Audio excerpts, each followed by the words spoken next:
Buenos días a todos y a todas, bienvenidos a la térmica, a esta segunda jornada de este ciclo de ciberviolencia y género.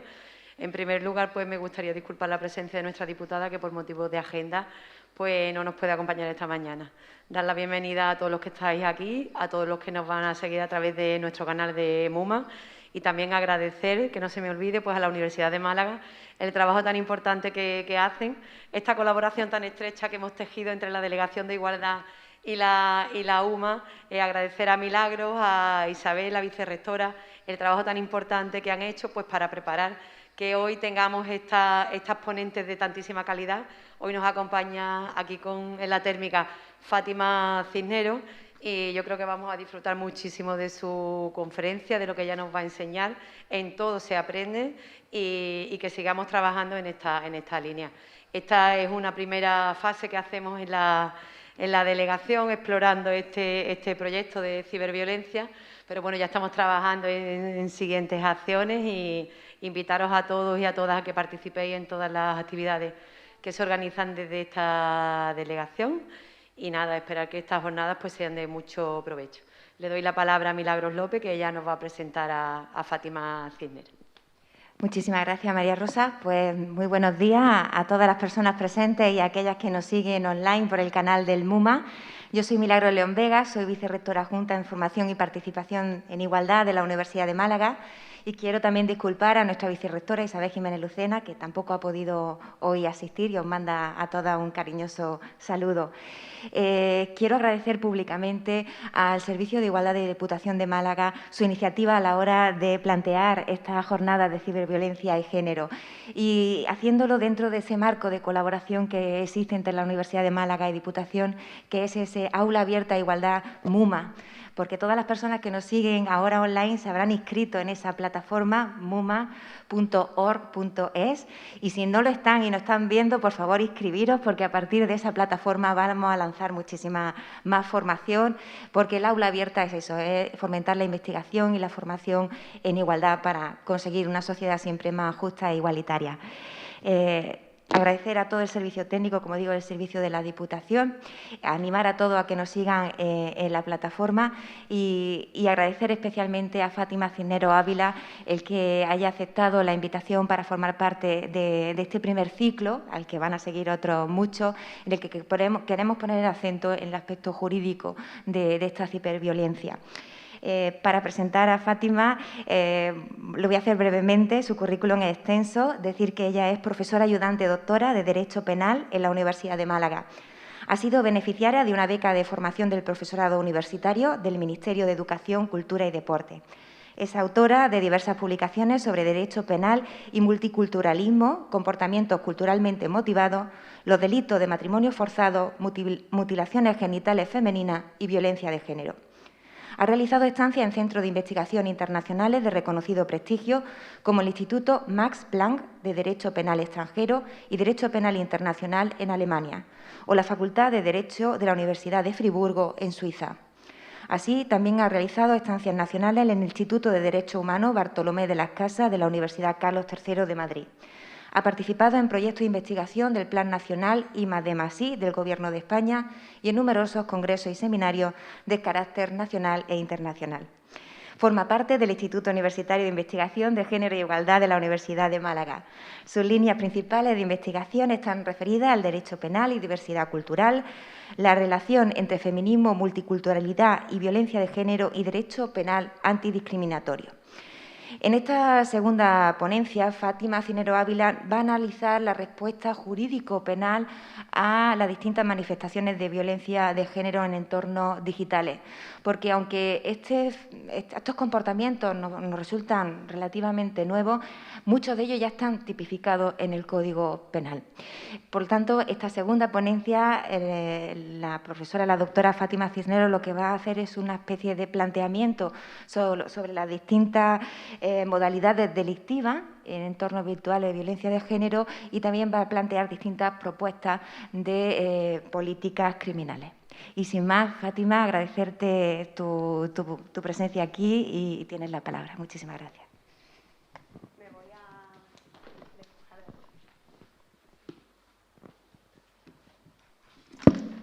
Bueno, sí se me oye, ¿verdad? Bueno, buenos días a todas y a todos. En primer lugar, muchísimas gracias, Milagro, por la generosa, más que generosa presentación. Y bueno, buenos días a todas las que estáis aquí presentes, a los que nos están siguiendo desde casa. Y yo quiero que los primeros minutos de mi intervención sean para agradecer al vicerrectorado de Igualdad de la Universidad de Málaga, a través de la Unidad de Igualdad, a la Delegación de Igualdad de la Diputación de Málaga, por poner en marcha este tipo de iniciativas en las que la colaboración, ¿no?, entre los organismos más cercanos a la ciudadanía y la universidad, pues bueno, acerca temas como estos, ¿no?, tan importantes como la ciberviolencia de género a un público general. Justo antes de empezar yo decía que bueno, muchas veces hablamos en el entorno académico, en seminarios, conferencias sobre estos temas, y muchas veces echamos en falta que las reflexiones que allí se realizan, que la información que se da, pues bueno, no llega a un público más general, ¿no?, porque es también una vía, ¿no?, es una obligación, creo yo, y es un deber de la universidad también transferir ese conocimiento y esa reflexión sobre temas tan importantes como el que nos trae hoy aquí. Como ya bien anunciaba Milagros, hoy vamos a seguir, ¿no?, con esta segunda conferencia, con el ciclo relativo a esa ciberviolencia de género en el entorno digital. Yo lo voy a hacer desde un ámbito más jurídico, voy a reflexionar, ¿no?, y os voy a mostrar cuáles son las respuestas que desde el ámbito penal se le da a esa forma de violencia de género, ¿no?, que no es más que una nueva forma de manifestarse la violencia de género, pero no es más que un reflejo, ¿verdad?, de una violencia que ya nos resulta, por desgracia, muy conocida. Es esa violencia que de manera recurrente e histórica se ejerce sobre la mujer por el mero hecho de serlo, en forma de control, de discriminación, en forma de lesiones, de coacciones y, en los casos más graves, en forma también de homicidio o asesinato. Yo os quiero plantear en mi intervención 4 partes fundamentales, donde, bueno, en primer lugar haré una breve referencia, ¿no?, a ese entorno virtual como un nuevo escenario, ¿no?, os pongo ya ahí, para esa vieja violencia. Mi compañera Anabel, ¿no?, que también me precedió de manera tan maravillosa, me precedió la semana pasada, ya abordó de una manera bastante amplia, pues bueno, toda la visión desde la criminología de esta violencia en el entorno virtual, así que esta parte será un poco más reducida. A continuación haré una breve aproximación a los rasgos generales de cómo se aborda la violencia de género desde el derecho penal.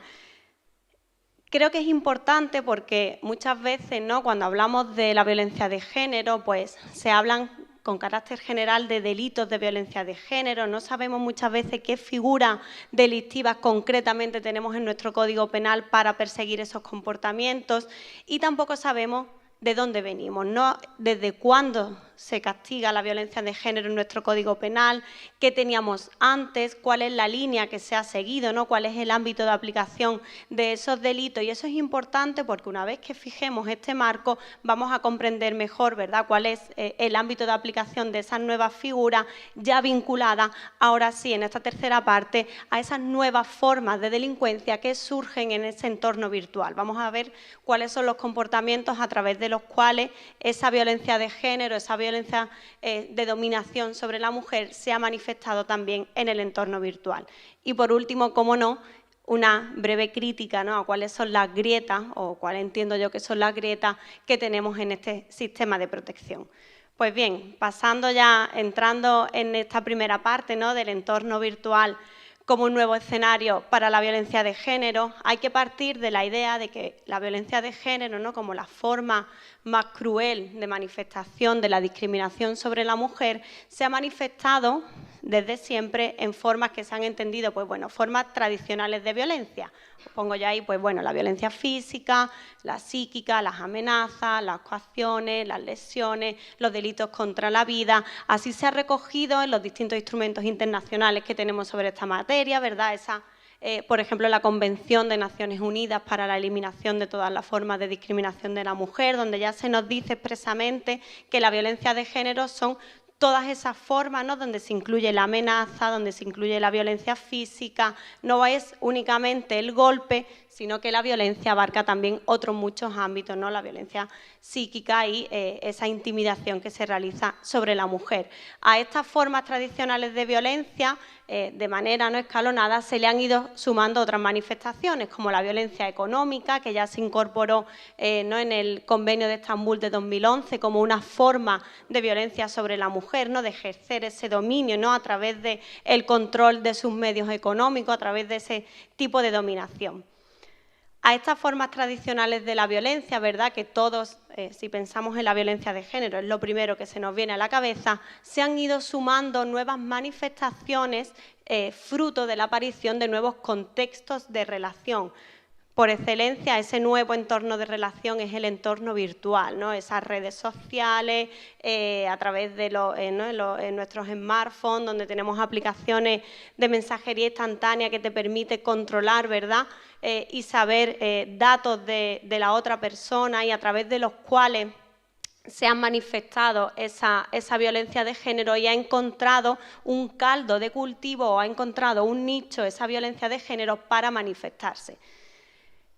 ¿Por qué este entorno virtual ha supuesto, ¿no?, ha facilitado o se ha convertido en un escenario de violencia de género? Pues bueno, las propias características del entorno virtual, ¿no?, que ya Anabel también mencionaba la semana pasada, el fácil acceso, ¿no? Todo el mundo a día de hoy casi tiene en la mano en más horas al día un teléfono móvil que un libro, que cualquier otro objeto, ¿no? El fácil acceso que tienen tanto adultos como jóvenes, porque en el entorno virtual la violencia de género entre los jóvenes se está manifestando también con una especial incidencia. La inmediatez, el control, ¿no?, que se puede ejercer con un solo mensaje, la sensación de impunidad, ¿verdad? Muchas veces lo que somos capaces de escribir por el teléfono o por las redes sociales, muchas veces no lo diríamos en un cara a cara. Entonces, ese entorno virtual te da esa sensación de impunidad, esa sensación de que, bueno, tu conducta pierde importancia. Y esto es importante por algo que diremos más adelante, y es la minimización de los efectos de esos comportamientos a través de las redes, ¿verdad? Muchas veces parece que duele menos mandar un mensaje, o que parece que va a resultar menos dañino, pero todo lo contrario. Puede afectar igualmente a la libertad de la víctima, a su sosiego y a su paz. Como os decía, estas características del entorno virtual ha supuesto, ¿no?, que la violencia de género haya encontrado una nueva vía para manifestarse. Esto no significa que esta violencia del entorno virtual haya sustituido ni muchísimo menos a esa violencia tradicional, sino que lamentablemente conviven, ¿no? Y nos encontramos casos en los que junto con un acoso, ¿no?, un ciberacoso que se realiza a la víctima, pues se complementa, ¿no?, y se realiza también violencia de la tradicional, como pueden ser pues lesiones físicas, como pueden ser coacciones o amenazas. Una vez que tenemos planteado, ¿no?, este escenario en el que nos vamos a mover, en el que convive violencia de género tradicional con esa nueva violencia en el entorno virtual, vamos a pasar a ver, ¿no?, porque creo que es necesario hacer un replanteamiento de los rasgos generales del tratamiento penal de la violencia de género. Y yo pregunto ahí, ¿no?, una cuestión que siempre, ¿no?, que me parece interesante plantearnos, y es ¿de dónde venimos en el tratamiento de la violencia de género? Porque es importante saber, conocer un poco ese marco, conocer esa trayectoria previa para saber qué es lo que tenemos hoy día, ¿no?, y cuál es la tendencia que se está siguiendo. Pues bien, yo os voy a plantear estas tres etapas de manera que os vayáis hoy con un panorama general, ¿no?, de cómo ha sido la política criminal en materia de violencia de género. Estas tres grandes etapas yo las he dividido del 89 a 2003, de 2004 a 2017 y de 2017 en adelante, donde he marcado, ¿no?, ese punto de inicio de esta tercera etapa en la firma de ese pacto de Estado contra la violencia de género, que bueno, fue, ¿no?, una renovación de ese acuerdo social en relación a qué se debe hacer para acatar el problema de la violencia de género, porque aunque como veremos nuestro legislador no ha dado en muy poco tiempo un gran avance, ¿no? Ha hecho grandes avances en la persecución de la violencia de género, todavía queda mucho camino por recorrer, hay formas de violencia de género que no quedaban abarcadas por la ley de 2004 que deben ser tratadas, y este pacto de Estado, bueno, ha sido un poco la puesta, poner sobre la mesa que necesitamos volver a renovar ese acuerdo social y necesitamos darle de nuevo un empujón para luchar contra otras formas de violencia de género. Pues bien, nos vamos un poco atrás, nos vamos a los inicios del tratamiento político-criminal de la violencia de género. ¿Qué teníamos hasta 1989? Pues bien, en esta primera etapa se producía, ¿no?, ese tratamiento de la violencia sobre la mujer como una forma de violencia doméstica. Se la protegía, ¿no?, se concebía que, bueno, la violencia sobre la mujer pues obedecía, ¿no?, a esa forma de violencia de género manifestada por que tenía su fundamento en una mayor facilidad para cometer el delito cuando el delito lo cometes con la persona con la que vives, ¿no? Dentro de ese tratamiento se confundía, por lo tanto, conceptos de violencia de género y conceptos de violencia doméstica. Dos tipos de violencia que tienen un fundamento completamente diferente. La violencia de género hunde su raíz en las estructuras machistas de la sociedad, mientras que la violencia de género está destinada a proteger los colectivos o las personas más vulnerables del entorno doméstico, menores, ancianos, enfermos, etcétera, etcétera. Detrás de esta protección, ¿verdad?, de la mujer dentro del entorno doméstico se escondió una idea perversa, la idea de que la mujer era débil de manera innata. La mujer había que protegerla del mismo modo que había que proteger a un enfermo, a un anciano o a un niño. No se ahondaba en las causas que de verdad existían detrás de esa violencia de género. Aún así, ¿no?, y a pesar de esta visión tan pesimista que parece que estoy dando de esta primera etapa, aún así sí que se produjeron algunos avances. Ya se empezaron a crear algunas figuras delictivas donde podía caber la protección de la mujer. Estas figuras, pues bueno, se crea el primer delito de violencia familiar, ¿no? Se introduce en ese Código Penal anterior al de 1995.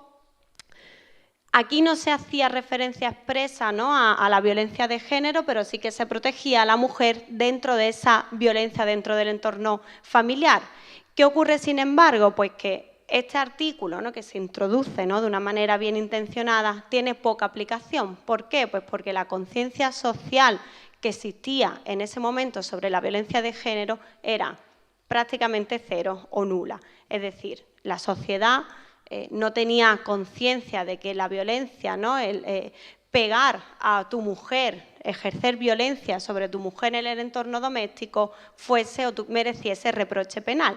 Yo cuando explico esta evolución de esta primera etapa a mis alumnos del grado, siempre le pongo unos fragmentos de programas de televisión de en torno al 92 al 93, típico programa de testimonio donde las mujeres iban a contar. Y en esos testimonios, ¿no?, se decían expresiones como, bueno, pues sí, pero es lo normal, yo tengo que estar en mi casa porque, bueno, es mi sitio, y el marido al lado, ¿no?, lo reafirmaba. Y yo le digo a mis alumnos, digo, de esto no hace mucho, digo, estamos en el 92, en el 93, digo, la conciencia social era nula. Hay un testimonio de una mujer que sale, ¿no?, en uno de esos vídeos que cuenta que fue a comisaría, contó que su marido le había dado una paliza, ¿no?, de dejarla prácticamente, ¿no?, sin conocimiento, y la policía le dijo, bueno, señor, usted váyase a su casa porque eso se soluciona en el dormitorio. Y eso os hablo del 92-93, o sea que no hace mucho tiempo, ¿no?, cuando España estaba, pues bueno, con la Expo, la Olimpiada, es decir, España, país de avance, en el 92 todavía teníamos esa poca conciencia sobre la gravedad de la violencia de género.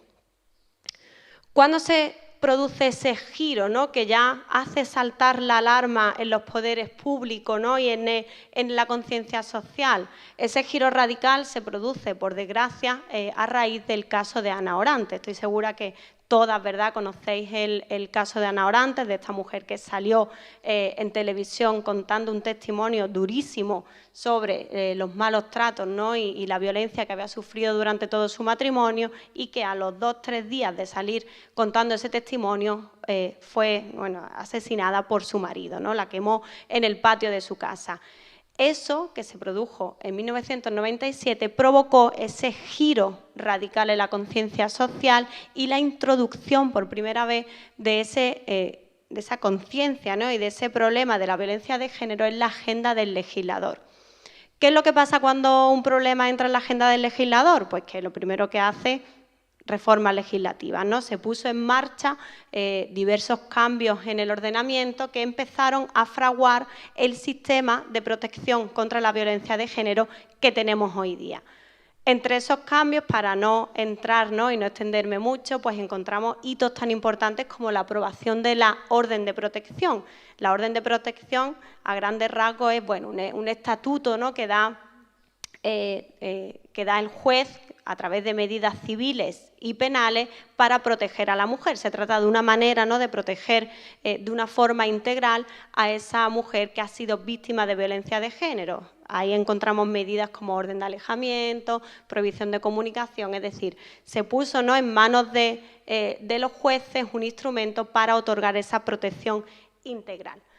Además, junto a esa reforma se crea por primera vez el delito de maltrato ocasional del artículo 153, pero ese delito, tal y como está, tal y como se configura en esta reforma, no es el mismo delito que tenemos ahora. ¿Cuál es la diferencia? Pues que en este delito del artículo 153 de maltrato ocasional se hablaba de maltrato ocasional, maltrato de obra entre los cónyuges, pero no se establecía la mención expresa a víctima mujer, sujeto pasivo mujer y sujeto activo hombre. No teníamos esa distinción que, como veremos, se introduce en 2004.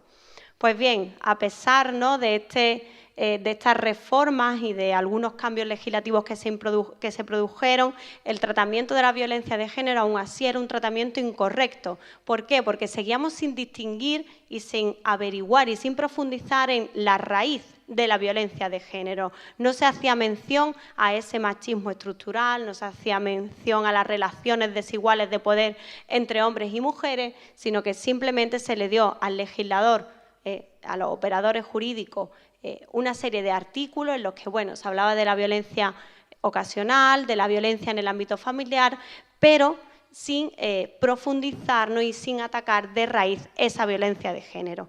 Además, es importante, ¿no?, esta idea que yo os pongo aquí de que cuando se hablaba de un maltratador o de un hombre que le realizaba o que ejercía violencia sobre su mujer, se le concebía como lo que se llama un outsider, es decir, un sujeto que se apartaba, ¿no?, de los valores de la sociedad, que había, ¿no?, que era prácticamente, pues bueno, un ser peligroso, sin concebir que en realidad el maltratador lo que hace es llevar al extremo patrones que están en la base de toda la sociedad. El maltratador, de manera violenta, manifiesta esos patrones, pero la estructura machista, las relaciones desiguales de poder, no es algo, digamos, que este maltratador ha creado de cero, sino que está en la base de nuestra sociedad, ¿no?, y en la base de cómo se estructuran las relaciones entre hombres y mujeres.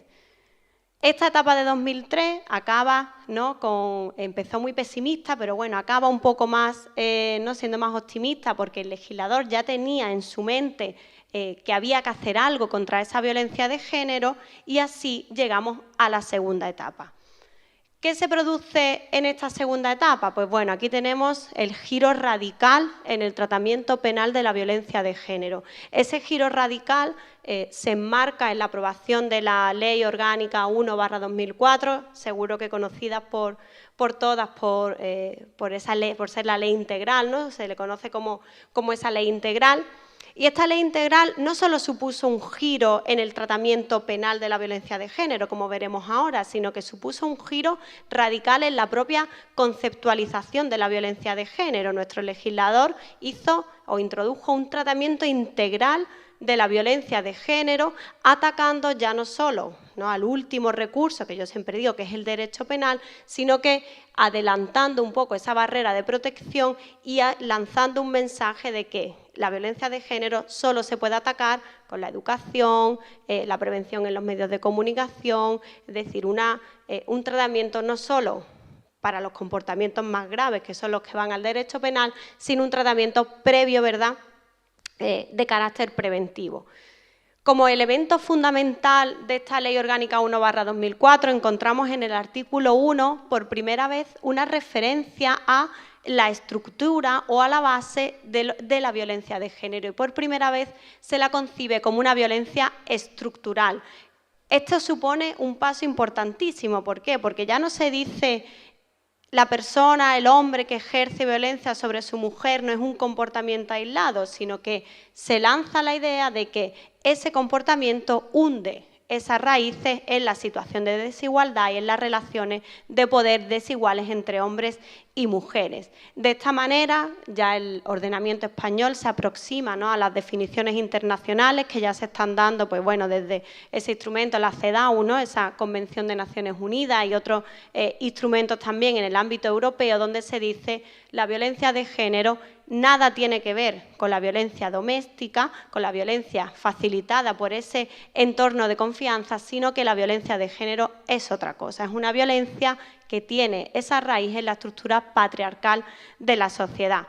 Derivado de eso, como yo os decía, tratamiento integral de la violencia de género, desde el ámbito penal, educativo, sanitario, de los medios de comunicación, etcétera, etcétera, ¿no? España aprobó en 2004 una ley pionera y que bueno, dio como una idea bastante amplia de cómo debe tratarse la violencia de género.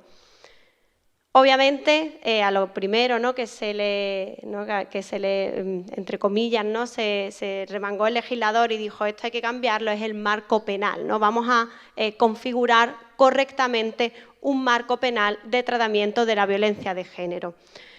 En este marco penal, para proteger a la mujer de la violencia de género, resulta fundamental la definición o el concepto de violencia de género del que parte nuestra ley integral. Os dejo ahí esta definición y os marco, ¿no?, en negrita el ámbito donde el legislador entiende que debe ir esa actuación penal. Esto es importante porque ese ámbito de actuación es lo que me va a marcar después qué delitos o cuáles, a qué casos puedo aplicar los delitos de violencia de género.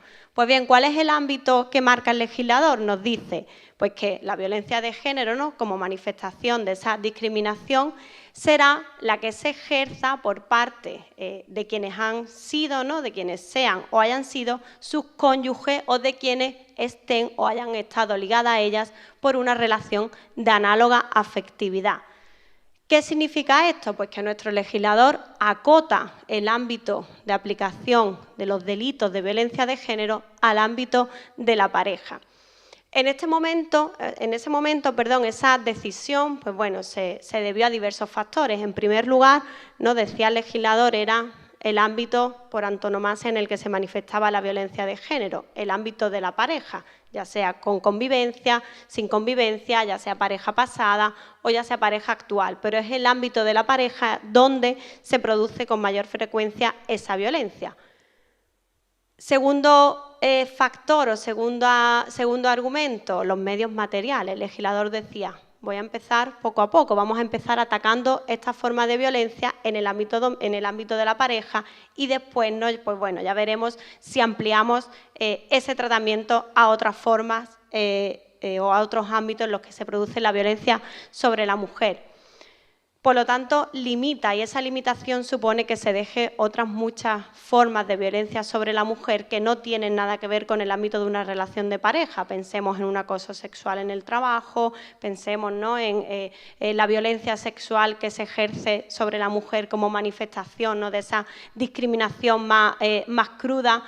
Pero bueno, nuestro legislador limitó, ¿no?, el ámbito de aplicación a ese ámbito de la pareja y así lo manifestó también en la configuración de los tipos penales, estableciendo ahora sí esa distinción entre sujeto pasivo, la mujer, y sujeto activo, el hombre. Esta distinción entre sujeto pasivo y sujeto activo, ¿no?, entre la víctima y el autor del delito, pues bueno, fue objeto de críticas por una parte de una serie de grupos políticos, fue objeto incluso de un recurso de constitucionalidad, pero al final nuestro Tribunal Constitucional dijo: esa agravación de la pena, esos delitos que ha creado el legislador en los que la víctima expresamente es la mujer, obedecen a una necesidad de atacar una forma de violencia que afecta a la mujer de una manera prioritaria y de una manera mucho más cruda que a los hombres. Y por lo tanto, digamos que declaró la constitucionalidad de esa violencia, de esa distinción entre sujeto activo y sujeto pasivo. En esta ley de 2004 se crea ahora sí ya lo que son las figuras, ¿no?, estas figuras penales para proteger la violencia de género. Llegamos hasta aquí porque os voy a presentar la antesala, ¿no?, o el marco de partida para la protección de la violencia de género, al que se le han ido sumando otros tipos penales, otros delitos ya dedicados o destinados exclusivamente a la ciberviolencia o a la violencia en el ámbito digital. Pero creo que era importante, ¿no?, llegar hasta este punto para que sepamos que este es el marco que tenemos, estas son las conductas, ¿no?, desde las que podemos atacar la violencia de género, y vemos que en este caso, pues bueno, quedaron limitadas a un ámbito, ¿no?, donde el legislador entendió que estaba el germen de la violencia. Ahora paso a la diapositiva de atrás, donde entendió que estaba el germen de la violencia y configuró esta serie de delitos: el delito de maltrato ocasional, de amenazas leves, de coacciones leves, el delito de lesiones. Ahí fue donde nuestro legislador realizó esas modificaciones, donde estableció que sujeto activo o autor del delito tenía que ser el hombre y la víctima la mujer, porque entendió que en estas formas de violencia, que no tienen una excesiva gravedad, ¿verdad?, porque hablamos de unas amenazas leves, de unas coacciones leves, es donde estaba el caldo de cultivo para una violencia posterior más grave. Si os dais cuenta, me diréis, bueno, ahí puede faltar, ¿no?, por ejemplo, ¿qué pasa con los asesinatos? ¿Qué pasa con los homicidios?, que son formas también de violencia de género. Nuestro legislador no tocó el homicidio, no tocó el asesinato, sino que se centró en imponer o en incrementar las penas a estos delitos, pensando que era más importante adelantar esa barrera de protección, ¿verdad?, y atacar las conductas que, teniendo una menor gravedad, sí que pueden desembocar en un futuro en una violencia más grave. Os ponía, ¿no?, volviendo un poco atrás, ese iceberg de la violencia de género, que siempre me gusta ponerlo porque creo que es muy ilustrativo, ¿verdad? Cuando pensamos en la violencia de género, muchas veces se nos dan los datos de mujeres que han sido asesinadas o que han sido víctimas de un homicidio. Sin embargo, si vemos este iceberg, el asesinato es la última parte que sale a la luz. Debajo tenemos una serie de conductas como es amenazas, coacciones, el control, las situaciones de dominación, que son las que configuran de verdad toda la base de lo que puede desembocar en esa violencia más grave. Y esta idea es la que estaba, digamos, en la mente del legislador cuando configuró ese marco penal de protección de la violencia de género. Llegamos ahora a la violencia de género en el entorno virtual y partimos de una idea, ¿no? Una idea que ya adelantaba al inicio, y es que el entorno virtual nos ha dado un nuevo campo para que se produzcan delitos, nuevas formas delictivas, que os dejo ahí algunos titulares de prensa, ¿no?, donde incluso llegan a las noticias términos que hasta hace poco pues, nos resultaban desconocidos, ¿no? El sexting, la sextorsión, uno de los titulares de un caso de un hombre que se hizo pasar por su pareja, ¿no?, para enviar fotos de ella a través de una red de mensajería, formas nuevas de violencia, ¿no?, de control mediante la obtención de las claves de acceso a una red social.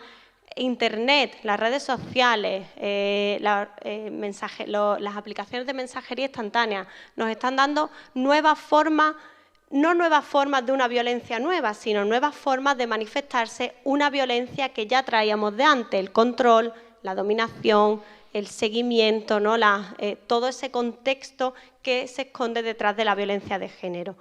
Pues bien, partimos, como os decía, de esa idea, ¿no?, en la que el entorno virtual da un nuevo escenario para esa violencia, hasta tal punto que, recogiendo datos de esta asociación de Stop Violencia de Género Digital, que nos dice que hay una estimación de que el 85% de las denuncias que se realizan por violencia de género tienen ya un componente digital. ¿Esto qué significa? Pues que están llegando ya a las autoridades, a los operadores jurídicos, comportamientos en ese entorno digital que hacen necesaria una respuesta penal. Hay que dejar claro en este punto que el derecho penal interviene ante los comportamientos más graves. ¿Esto qué quiere decir? Pues que solo, ¿no?, cuando los ataques o ante los ataques más intensos contra la libertad, contra la seguridad, el derecho penal podrá intervenir. Esos son los delitos que se van a llevar a nuestro Código Penal. Pues bien, ¿cuáles son los comportamientos que, digamos, han aparecido, no han aflorado en este contexto de violencia de género en el entorno virtual? En primer lugar, el ciberacoso. Este concepto ya lo introdujo la semana pasada mi compañera Anabel. Y bueno, este ciberacoso no es más, no pongo ahí ciberacoso, se puede hablar de ciberhostigamiento, el término anglosajón ciberstalking, no es más que la manifestación del control y de la dominación a través de los medios digitales. ¿Cómo? Pues de muy diversas formas. Envíos de mensajes, contactos a través de las redes sociales, mensajes en perfiles públicos, no llenarte tu muro con mensajes o tu muro de Facebook o de la red que se use con mensajes, llamadas reiteradas, incluso intentar contactar a través de perfiles falsos, es decir, todo ese conjunto de comportamientos que, os pongo yo ahí, de manera aislada, ¿verdad?, que una persona te escriba un día no tiene excesiva gravedad, pero sí, esos comportamientos son reiterados en el tiempo, sí que van a afectar de manera grave a tu libertad, a tu sosiego y, por lo tanto, van a adquirir la gravedad necesaria para llevármela al Código Penal y para convertirla en delito. Obviamente, este ciberacoso no es más que una manifestación de una forma de control de la mujer, es decir, dame la ubicación cuando estés, ¿no?, en casa, o no te quites la última hora de conexión. Hay testimonios, ¿no?, sobre todo en el ámbito de los jóvenes que dicen que bueno, ahora obligarla a que le dé, ¿no?, la última hora de conexión para controlar si se ha dormido antes que él o si ha seguido hablando con alguien o no, es una forma más de ejercer esa dominación, que obviamente no es más que una afectación de la libertad de la víctima.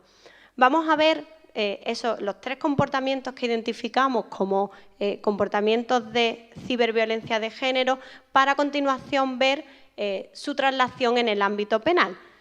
Pues bien, la segunda conducta a la que podemos hacer referencia es este sexting sin consentimiento. Partimos de la idea de que, bueno, el sexting no es más que una forma, ¿no?, una nueva forma del ejercicio de la libertad sexual, en la que dos personas con consentimiento intercambian fotos de contenido íntimo, ¿no?, de contenido sexual o de contenido erótico.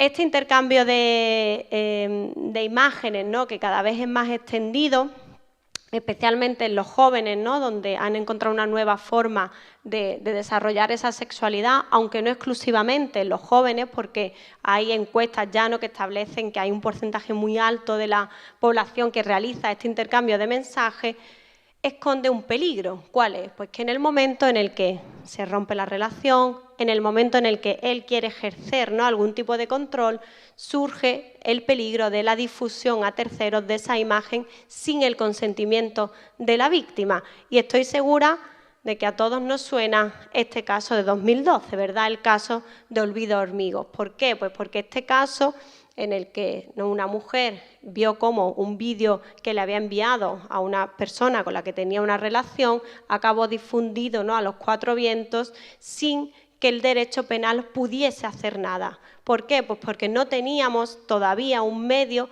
para castigar este tipo de conductas. Este caso fue en 2012 y dio lugar a la introducción o a un cambio legislativo y a la creación del delito que veremos a continuación de el conocido como delito de sexting, que no está recogido con este término en el Código Penal, sino que es la difusión de imágenes íntimas a terceros.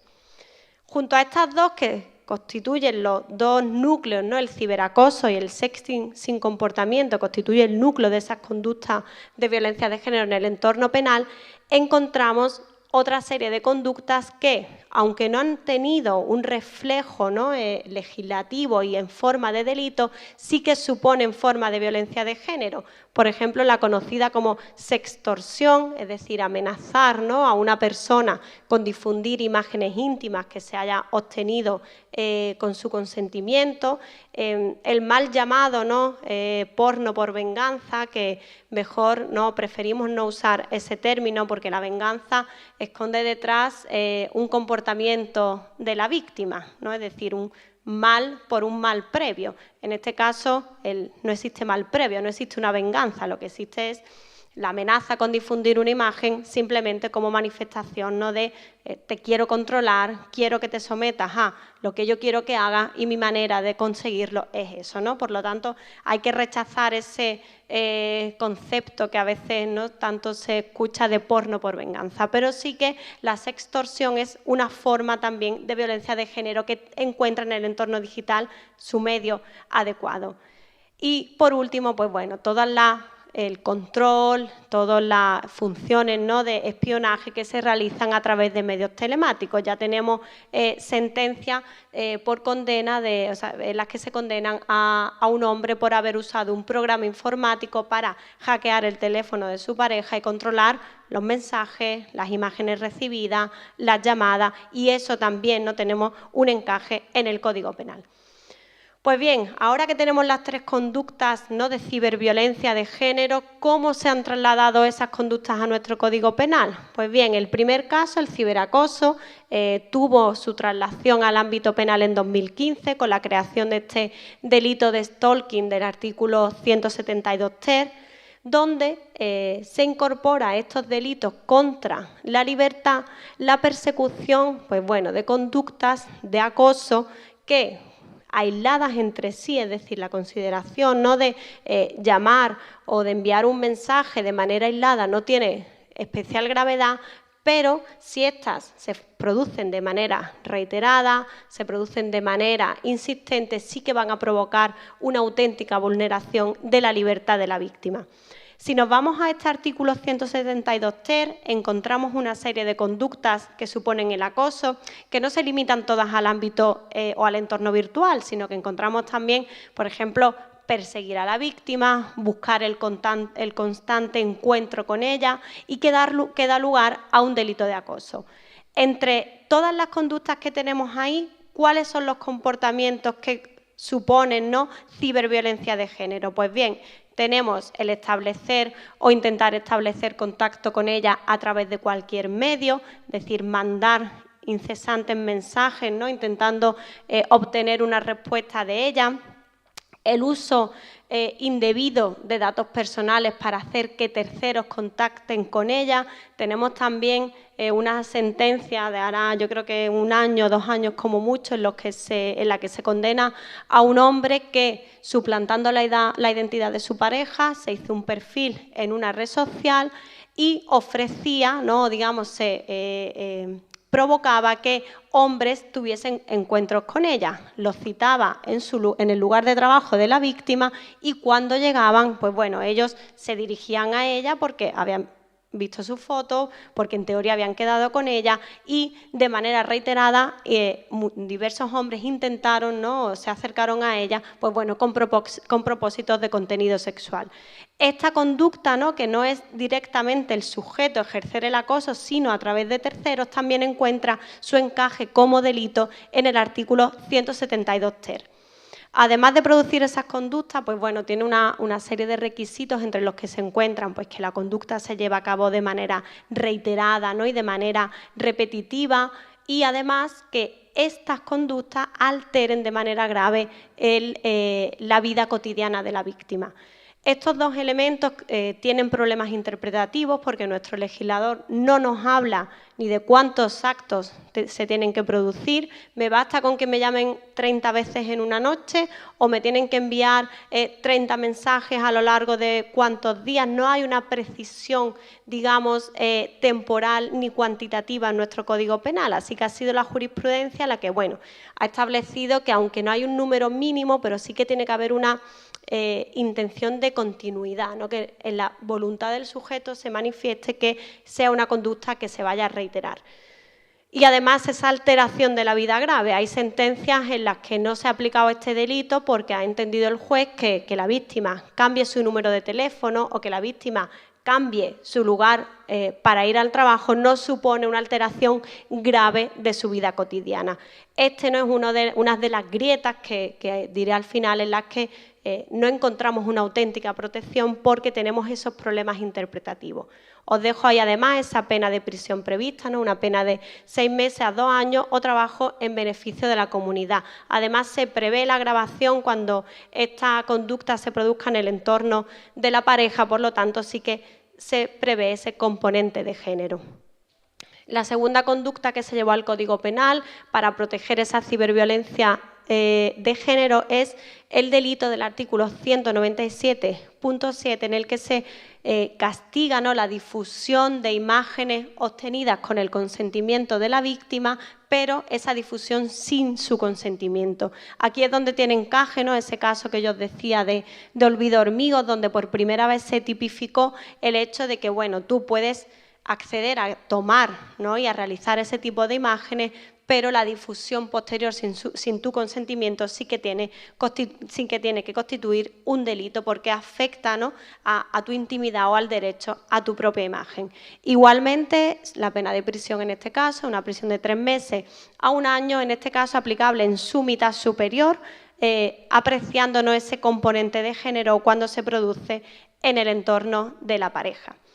Por último, la última referencia, ¿no?, a una conducta delictiva relativa a la ciberviolencia de género, pues bueno, hace referencia a ese ejercicio de control, de espionaje por medio de medios telemáticos, como puede ser el delito de revelación y descubrimiento de secretos. Es en este apartado, ¿no?, en este tipo penal, donde se encajan conductas como la que yo os decía hace un momento, de ese hombre que instala una aplicación en el teléfono el teléfono móvil de su pareja para controlar las llamadas, los mensajes, es decir, para realizar un control a través de ese dispositivo móvil. Pues bien, esta conducta también tiene su encaje en el ámbito penal y también tiene una pena o lleva aparejada una pena, en este caso de prisión, de 1 a 4 años.